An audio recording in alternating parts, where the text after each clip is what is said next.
The transformer architecture was developed by researchers at Google that is effective at natural language processing due to multi-head attention and positional encoding. And here is that architecture. It comes from that white paper. Attention is all you need, because that is the special mechanism that it is utilizing to pull off the feats that it is doing.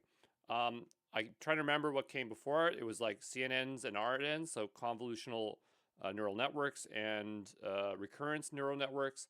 And recurrence neural networks could kind of do what transformers do, but they just had an issue with scaling and being able to remember everything that they were looking at. And so this architecture found a way to do that, and that was with positional encoding and multi-head attention. How important is it to know this architecture? It's good. It's nice to know so you get a bit of an experience in terms of what's going on there. But to be honest, working with LLMs constantly, it's just like you kind of forget about this. And so it doesn't really inform any of your workflows or decisions. I guess it's just more like by looking at this, you have more confidence at reading white papers, right? And looking at some of the stuff of these architectures. So that's why we're looking at it. But transformer architectures are made up of two components or two parts. We have an encoder, and that's, you can get my pen tool out here, so it's very clear what we're looking at.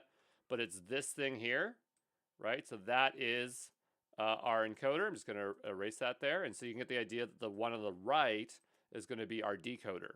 But let's read about what the encoder is. So reads and understands the input text. It's like a smart system that goes through everything it's been taught and picks up on the meanings of words and how they're used in different contexts.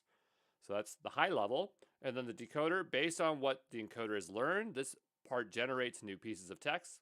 It's like a skilled writer that makes up sentences that flow well and make sense. And as far as I understand that, once you put your data in here, it comes through here, right? And it has to be already embedded.